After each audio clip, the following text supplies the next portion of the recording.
Good morning everyone, मैं सूरज study with SS classes के YouTube channel में एक बार फिर आपका बहुत बहुत स्वागत करता हूं। आज हम आप लोगों को प्रेजेंट परफेक्ट कंटीन्यूअस टेंस इस वीडियो में बताएंगे, तो इस वीडियो को पूरा शुरू से अंत तक देखिएगा। मुझे उम्मीद है कि आपको जरूर समझ में आएगा। और हाँ, अगर चैनल को अभी आप सब्सक्राइब नहीं किए हो तो प्लीज़ चैनल को सब्सक्राइब कर दीजिए और बेल आइकन की घंटी जरूर दबाइएगा, ताकि जब भी हम कोई वीडियो अपलोड करेंगे तो उसकी नोटिफिकेशन सबसे पहले आपको हो जाएगी। तो चलिए present perfect tense, present perfect continuous tense में इसका पहले आप जान लेते हैं। इसका अर्थ होता है पूर्ण अपूर्ण वर्तमान काल। ठीक है, इसकी पहचान होती है वाक्य के अंत में रहा है, रही है, रहे हो तथा समय दिया रहता है। इसमें क्या दिया रहता है? समय इसमें दिया रहता है, जैसे 2 घंटे 3 घंटे या फिर 2 बजे 3 बजे या फिर 2 सप्ताह 3 सप्ताह। ठीक है, ऐसे मतलब कोई समय दिया रहता है। प्रेजेंट कंटीन्यूअस की भी पहचान ये है, वाक्य के अंत में रहा है, रही है, रहे हो, लेकिन उसमें समय नहीं दिया था। इस प्रेजेंट परफेक्ट कंटीन्यूअस में समय भी दिया रहता है। ठीक है, तो और इस टेंस की हेल्पिंग वर्ब क्या होती है? हैज बीन और हैव बीन, हैज बीन और हैव बीन। तो हैज बीन का प्रयोग हम कब करेंगे? जब सिंगुलर सब्जेक्ट हो। ठीक है, और हैव बीन का प्रयोग कब करेंगे? जब प्लूरल। सिंगुलर और प्लूरल के बारे में हमने पिछले वीडियो में बहुत अच्छी तरीके से बता दिया था। ठीक है, अभी भी मैं थोड़ा बहुत बता दे रहा हूँ। सिंगुलर में होता है जैसे ही, सी, इट या किसी का नाम हो तो सिंगुलर होता है, और प्लूरल में यू, वी, दे। ठीक है, ऐसे वैसे ऐसे आते हैं प्लूरल में। इसमें एक चीज और आपको देखने को मिलेगी, सिंस का और फार का प्रयोग होगा। सिंस और फार का प्रयोग होगा। इसमें भी कंडीशन है, सिंस का प्रयोग कहाँ करेंगे और कहाँ फार का प्रयोग करेंगे। सिंस का प्रयोग कब करेंगे? जब समय एकदम निश्चित दिया हो। जब वाक्य में एकदम समय निश्चित दिया रहेगा तो हम वहां पे सिंस का प्रयोग करेंगे, और जब वाक्य में एकदम सिंस का, जैसे वाक्य में निश्चित समय न रहे, मतलब अनिश्चित समय दिया रहेगा, तो वहां पे हम फार का प्रयोग करेंगे। ठीक है, निश्चित अनिश्चित समय देखने में तो ठीक है, सुनने में ठीक लग रहा है कि निश्चित समय और अनिश्चित समय, लेकिन थोड़ा सा एग्जाम्पल के तौर पे आपको थोड़ा सा हम बता दे रहे हैं कि जैसे सिंस का प्रयोग आप कब करेंगे? जैसे बजे शब्द आ जाए वाक्य में, बजे का मतलब समझ रहे हैं, 3 बजे तो 2 बजे, 5 बजे, 8 बजे, 10 बजे। ठीक है, 12 बजे, 1 बजे, ऐसे बजे शब्द आएंगे तब आप सिंस का प्रयोग करेंगे। ठीक है, फिर सप्ताह के अगर दिन के नाम आ जाए, सप्ताह के दिनों, सप्ताह के दिन मतलब जैसे सोमवार, मंगलवार, बुधवार, वीरवार, जो सप्ताह के 7 दिन होते हैं, अगर इसमें अगर नाम रहेगा तभी, ये नहीं कि अगर 2 सप्ताह का देगा तब सिंस का प्रयोग नहीं होगा।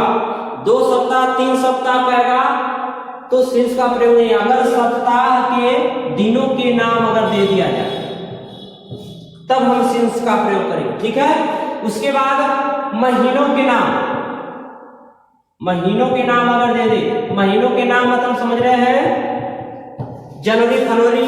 ठीक है, मार्च, अप्रैल, मई, जून, जुलाई, अगस्त, सितंबर, अक्टूबर, नवंबर, दिसंबर। अगर इस 12 महीनों में अगर किसी एक का नाम दिया रहेगा, ठीक है, मार्च से जुलाई से, तब आप सिंस का प्रयोग करेंगे। क्या समझ में? और अगर सन दे दे, सन मतलब समझ रहे हैं 2002, 1995, 2005। ठीक है, ऐसे अगर दे देगा तो ये होता है एकदम आपका निश्चित समय। आ गया समझ में? निश्चित समय यहाँ पे हम लिखे थे, लेकिन आपको एग्जाम्पल भी करके यहाँ पे हम आपको दिखा दिए। अनिश्चित समय में देख लीजिए, फार का प्रयोग कब करेंगे? फार का प्रयोग कब करेंगे? जब मिनट दे दे, जैसे 10 मिनट, 20 मिनट, 50 मिनट, मिनट दे दे, घंटा दे दे। घंटा मतलब समझ रहे हैं 5 घंटा, 2 घंटे, 7 घंटे, 8 घंटे, 10 घंटे, 12 घंटे। अगर ऐसे दे देगा तो आप समझिएगा कि वहां पे हम फार का प्रयोग करेंगे। ठीक है, माह दे दे, जैसे 5 माह, 10 माह, 3 माह, 4 माह, 2 महीनों से, 5 महीनों से। अगर ऐसे महीनों के साथ अगर कोई गिनती की संख्या दिया रहेगा तो भी हम समझ जाएंगे इसका प्रयोग करेंगे, फार का प्रयोग करेंगे। ठीक है, उसके बाद साल मतलब समझ रहे हैं 1 साल, 2 साल, 3 साल, 50 साल, 30 साल, 40 साल, ऐसे अगर साल दे दे तब समझ जाइएगा कि तब भी हम किसका प्रयोग करेंगे? फार का प्रयोग करेंगे। मुझे उम्मीद है कि सिंस और फार का आपको बहुत बखूबी तरीके से समझ में आ गया होगा कि सिंस का प्रयोग करेंगे और कहाँ हम फार का प्रयोग करेंगे। तो चलिए अब शुरुआत करते हैं एग्जाम्पल से।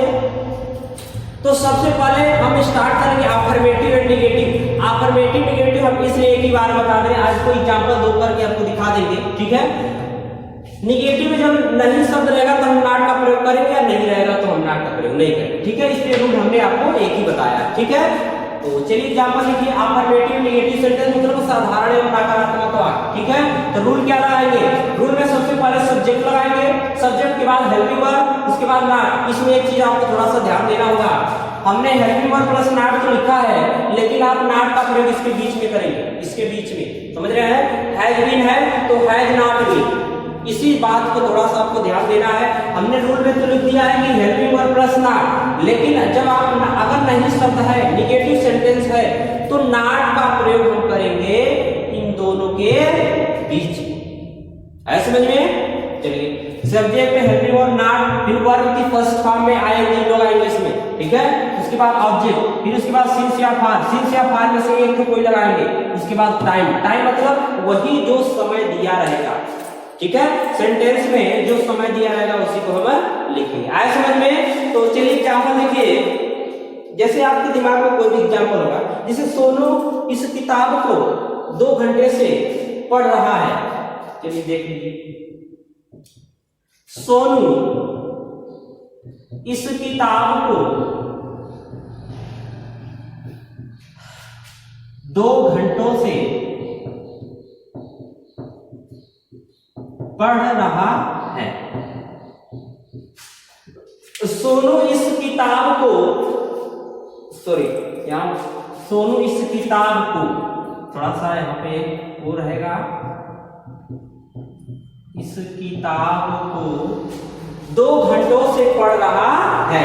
सोनू इस किताब को 2 घंटों से पढ़ रहा है। सेंटेंस में आपको क्या देखने को मिला, तो लास्ट में रहा है, रही है, उसके बाद इसमें समय भी दिया है। इसका मतलब क्या हुआ कि यह sentence present perfect continuous tense का, ठीक है। तो सेंटेंस देखेंगे एकदम सिंपल है, तो रूल हमने यही लगाएंगे, ठीक है। तो रूल कैसे लगाएंगे, सबसे पहले क्या लगाएंगे, सब्जेक्ट, सब्जेक्ट खोजेंगे, सब्जेक्ट का भी डिफिनेशन, सब्जेक्ट ऑब्जेक्ट वर्ब, इस सब का वीडियो, इस सब के बारे में डिफिनेशन सहित एग्जांपल सहित हमने पिछले वीडियो में आपको बताया है।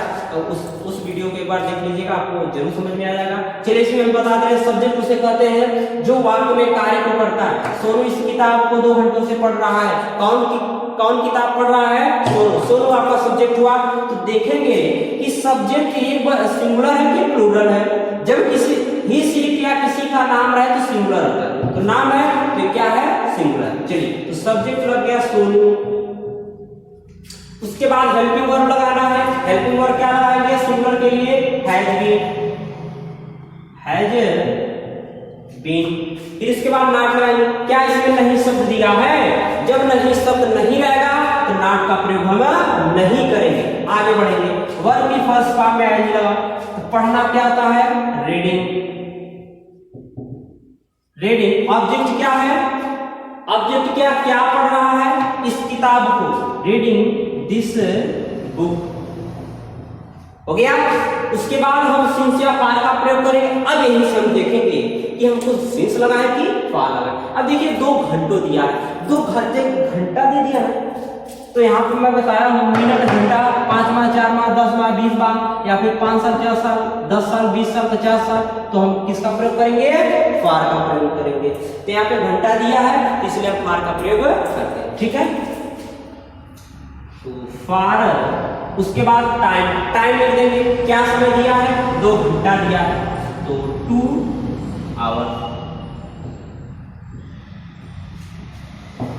आया समझ में? जिस रूल, जो हमने ऊपर रूल लिखा है ना, उसी रूल के हिसाब से हम चलेंगे। चलिए अब कोई दूसरा एग्जाम्पल ले लीजिए। आपके दिमाग में बहुत से एग्जाम्पल आ रहे हैं, जैसे तुम सोमवार से स्कूल नहीं जा रहे हो। जैसे तुम सोमवार से स्कूल नहीं जा रहे हो। तुम सोमवार से स्कूल नहीं जा रहे हो, तो सेंटेंस जो है ये नेगेटिव आ गया।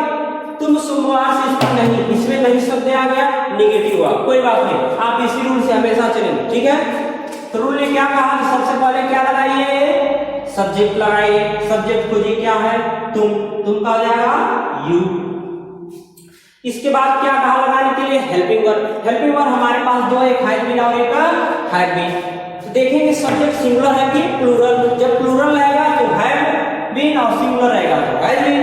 तो यहाँ पे यू क्या है, प्लूरल है, तो हैज बीन का प्रयोग होगा, ठीक है, हैज बीन, ठीक है। इसके बाद नाट, नाट का प्रयोग मैं बताया हूं हमेशा इन दोनों के बीच में लगेगा, तो नहीं शब्द है यहाँ पे, इसलिए नाट का प्रयोग इसके बीच में कर दीजिए, has not been, has not been, ठीक है। आगे देखिए, वर्ब की फर्स्ट फॉर्म, हमेशा वर्ब कहाँ होता है, हमेशा वाक्य के अंत में होता है वर्ब। तो क्या है, जा रहे हो, क्या हो जाएगा, गो होता है, उसमें आईएनजी लगा दीजिए, गोइंग टू, गोइंग टू। उसके बाद ऑब्जेक्ट क्या है, school, going to school, school हो गया।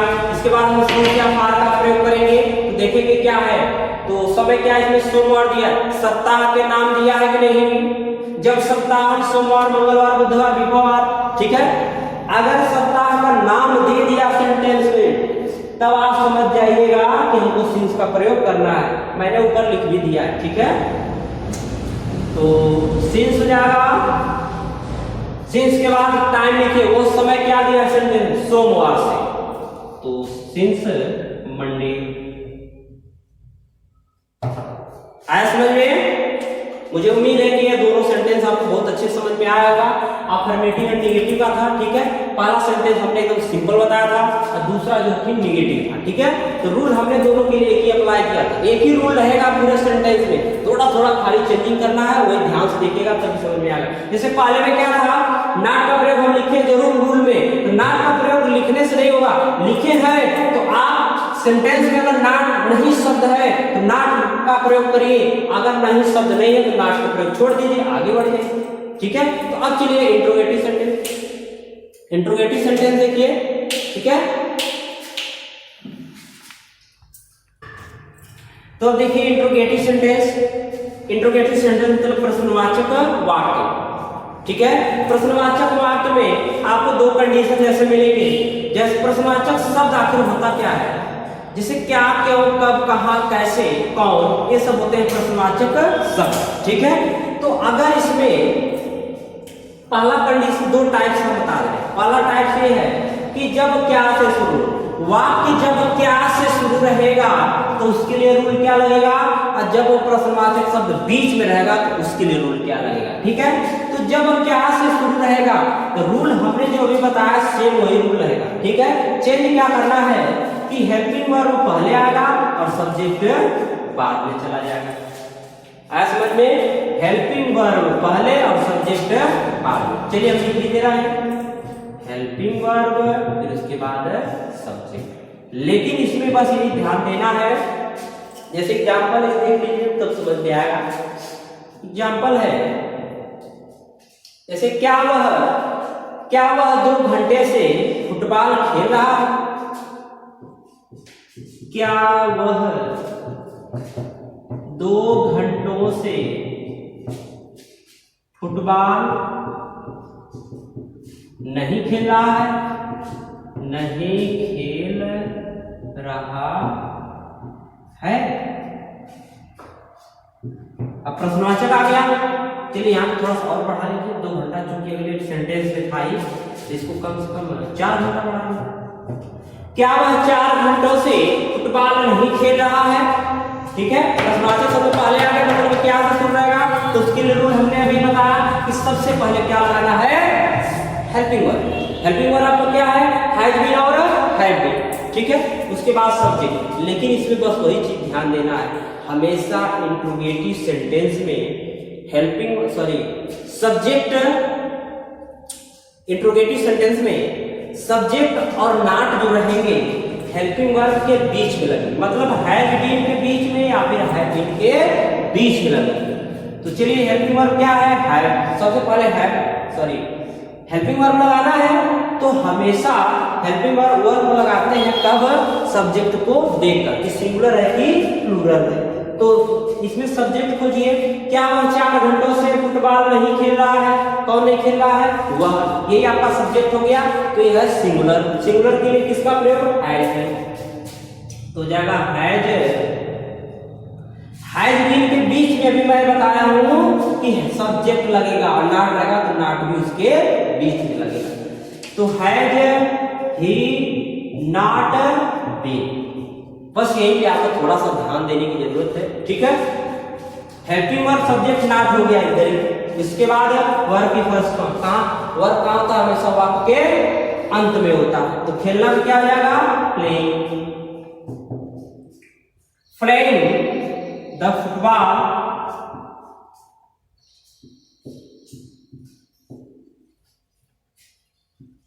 Playing the football. उसके बाद सिंस या फार में से एक लगाएंगे। तो चेक करते हैं क्या सिंस लगाया कि फार लगाया। पर घंटा दिया है तो घंटे के लिए किसका प्रयोग है? फार का प्रयोग। फार। उसके बाद टाइम। टाइम वही क्या समय दिया है? 4 घंटों, तो 4 आवर्स। ये भी हो गया प्रश्नवाचक। आया समझ में? जब प्रश्नवाचक शब्द वाक्य के पहले दिया हो तो उसके लिए रूल हमने क्या बताया? हेल्पिंग वर्ब पहले सब्जेक्ट का। ठीक है, अब यही जब प्रश्नवाचक शब्द वाक्य के बीच में रहे तो उसके लिए रूल क्या लगाएंगे? उसके लिए रूल भी आपका सेम ही रहेगा, कोई बदलाव नहीं होगा। सिर्फ थोड़ा सा बदलाव होगा कि उसकी इंग्लिश जो है सबसे पहले लिख लीजिए। ठीक है, तो यहाँ पे हम लिख दे रहे हैं डब्ल्यू। ठीक है, डब्ल्यू मतलब समझिए वही प्रोनाउन। आज में डब्ल्यू फैमिली। ठीक है, क्या होता है? वही क्या क्या what where who how when, यही सब होता है ना। ठीक है, तो अगला एग्जांपल लिख लीजिए। इसके लिए क्या लगाएंगे? एग्जांपल लिख लीजिए इसके लिए।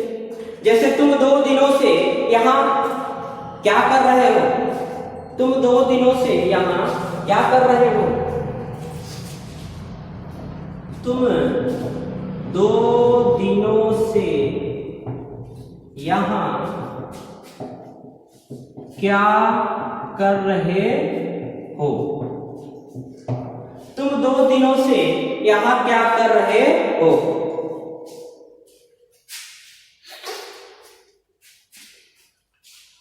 तो देखिए प्रश्नवाचक शब्द कहां आ गया?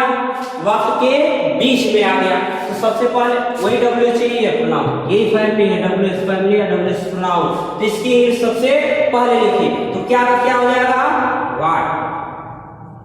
उसके बाद अब हेल्पिंग वर्ब लगाएंगे। हेल्पिंग वर्ब हमेशा सब्जेक्ट को देख लगाएंगे। तुम सिर्फ प्लूरल है तो उसके लिए हैव बीन का प्रयोग करेंगे। तो व्हाट हैव यू बीन, क्योंकि हैव बीन और हैज बीन इंट्रोगेटिव सेंटेंस में हैज बीन और हैव बीन के बीच में हम सब्जेक्ट लगाते हैं। ठीक है, हैव यू बीन इसमें नॉट है ही। आगे बढ़ते हैं। फिर इसमें क्या दिया है? तुम 2 दिनों से यहां क्या कर रहे हो? तो what have you been doing करना क्या जाएगा? Doing here. ठीक है, हो गया। इसके बाद सिंस या फार में से एक लगाएंगे। तो देखेंगे क्या यहाँ पे 2 दिन दिया है ना। मैं बताया हूँ 2 दिन, 3 दिन, 4 दिन, 5 दिन, 10 दिन, 50 दिन। अगर ऐसे दिया है तो वहां पर हम किसका प्रयोग करेंगे? फार का प्रयोग करेंगे। ठीक है, तो डूइंग हियर के बाद फॉर 2 डेज।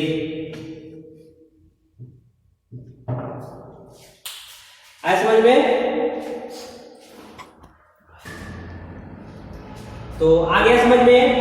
हमने इस टेंस में चारों टाइप्स के बता दिए। अफर्मेटिव रहेगा तब से कैसे बनाएंगे, अफर्मेटिव निगेटिव रहेगा तब कैसे बनाएंगे, इंट्रोगेटिव रहेगा तब कैसे बनाएंगे। तो रूल हमने आपको सिर्फ एक ही बताया था, उसी में थोड़ा बहुत चेंजिंग हुआ था। जैसे सब्जेक्ट था, फिर उसके बाद हेल्पिंग वर्ब पहले, फिर सब्जेक्ट बाद में। ठीक है, तो रूल हमने एक ही बताया था, ध्यानपूर्वक देख लीजिएगा।